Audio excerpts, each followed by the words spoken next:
Tudo da Canção Nova em um só lugar. Canção Nova Play. Temos recebido com grande alegria no programa Mais Saúde um grande geriatra que justamente está nos ajudando a tomar uma consciência maior do envelhecer com qualidade. E novamente conosco o professor Dr. Wilson Jacó, professor titular de geriatria da Faculdade de Medicina da USP e diretor da unidade de cardiogeriatria do INCOR. Wilson, obrigado de novo aqui. Eu quem agradeço, Gisela. Wilson, a gente estava conversando quando eu perguntei quais são as doenças mais comuns que têm afetado os idosos atualmente e como se proteger dela. Aí você deu uma ideia da gente fazer um outro percurso, né? Muito bom. Primeiro dizer que existem, a maior parte das doenças, chamadas doenças do idoso, não são do idoso, são no envelhecimento. Porque são doenças tempo-dependentes. Ela tem suas raízes praticamente infiltradas lá na fase da infância adulto, na fase da infância adolescência e início da vida adulta, e vão se manifestar clinicamente na quarta, quinta, sexta e até a 10ª década de vida. Essas doenças são fundamentalmente decorrentes de vários fatores e acometem o sistema arterial, são as doenças ateromatosas, que podem acometer o coração, dando o infarto do miocárdio, que podem acometer o cérebro, dando os derrames cerebrais, que podem acometer os membros inferiores, dando aquelas gangrenas com necessidade de amputação, o aparelho digestivo, dando isquemias. Esta doença ateromatosa, essa doença onde se entopem as artérias, é sem sombra de dúvida, na sua somatória de territórios, a maior causa de perda da independência e de comprometimento funcional do idoso. É o idoso infartado, é o idoso que teve um derrame, é o idoso infartado que teve um derrame, é o idoso infartado que teve um derrame e que teve que amputar uma perna.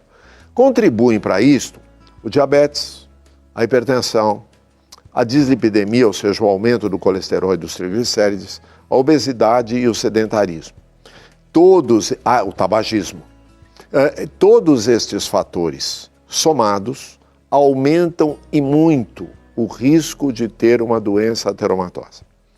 Então, fica claro de entender como é que a gente constrói o mecanismo de doença ou como é que a gente se previne do mecanismo de doença.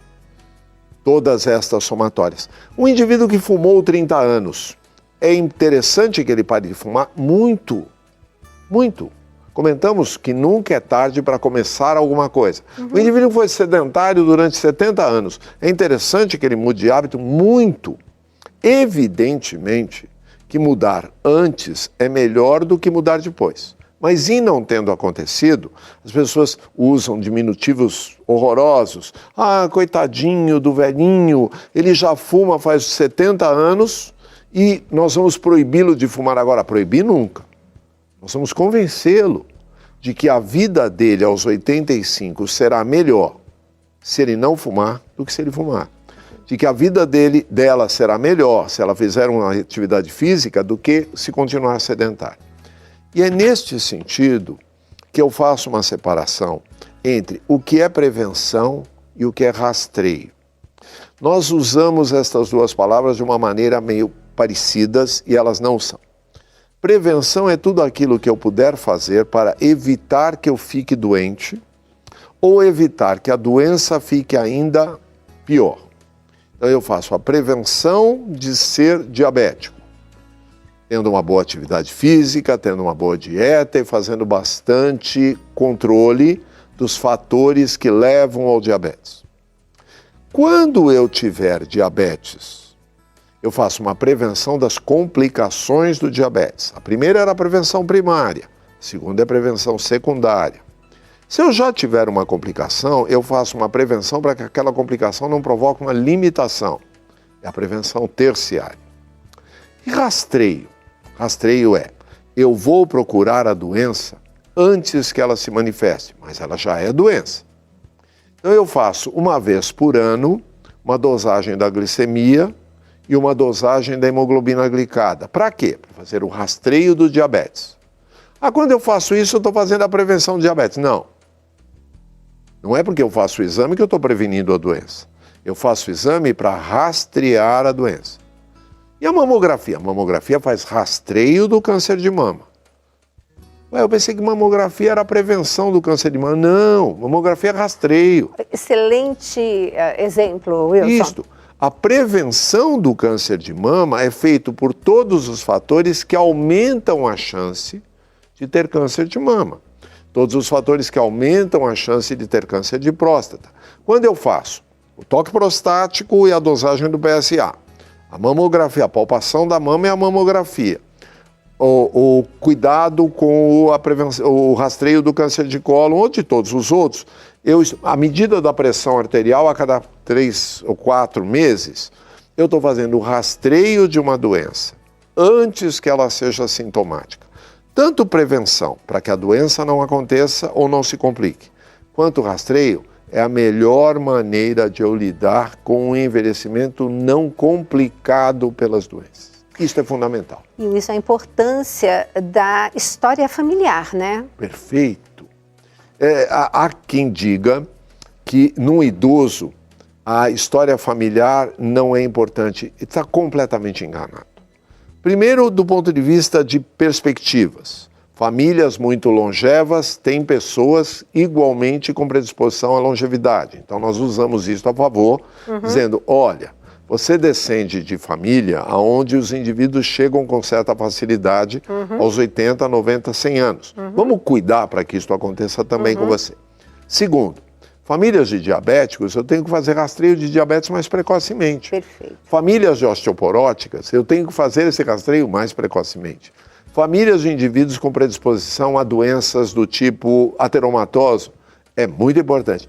Esta condição é fundamental, porque nós vamos usar isto a favor do indivíduo. Gente, isso é fantástico, né? Usar, nós na nutrição, né, o que a gente sempre vê é a prevenção. Então, olhar isso na medicina também é encantador.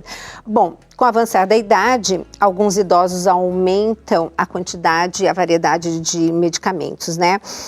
E o risco dessas combinações, como é que fica? Porque a gente, quando atende um paciente, muitas vezes, a gente vê que foi cada profissional de uma área que acabou dando um determinado medicamento sem falar, né, com o outro, porque isso é uma realidade. Qual é a atenção que esse idoso, essa pessoa que está sendo medicada deve ter? Perfeito. A medicina passou por um longo período por uma subcompartimentalização de cada órgão. Então, nós tínhamos uma importância muito grande do especialista em cada órgão, em cada aparelho, em cada sistema, e que, obviamente, visava aquele foco de interesse como fundamental. Ele o é, mas alguém tem que fazer a integração disto. Eu não posso querer que o cliente seja o integrador de tudo aquilo que lhe foi dito, às vezes com uma ênfase muito grande a um aspecto e um desinteresse pelos demais. Esta integração é o âmbito fundamental da geriatria. Bárbara. A geriatria faz exatamente isso. Ninguém conhece neurologia como neurologista, ninguém conhece cardiologia como cardiologista, mas ninguém conhece aquela pessoa como geriatra.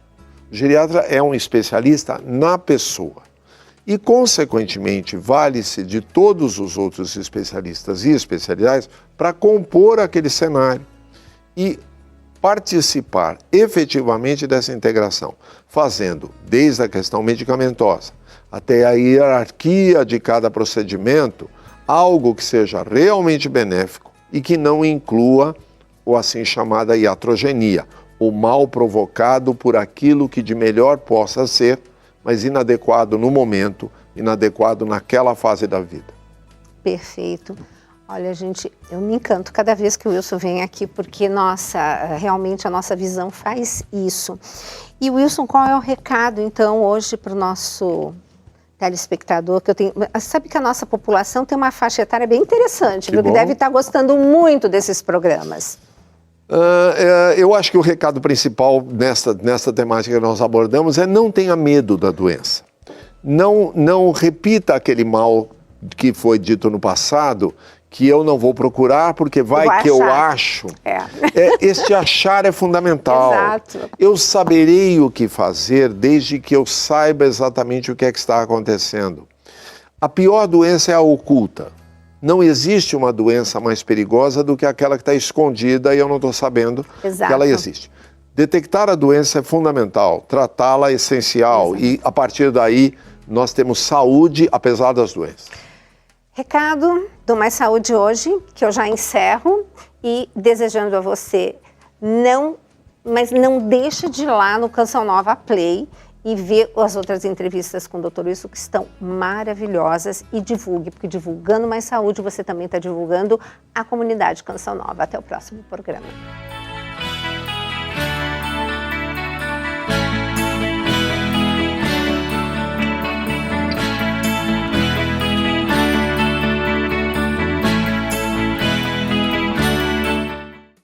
Tudo da Canção Nova em um só lugar. Canção Nova Play.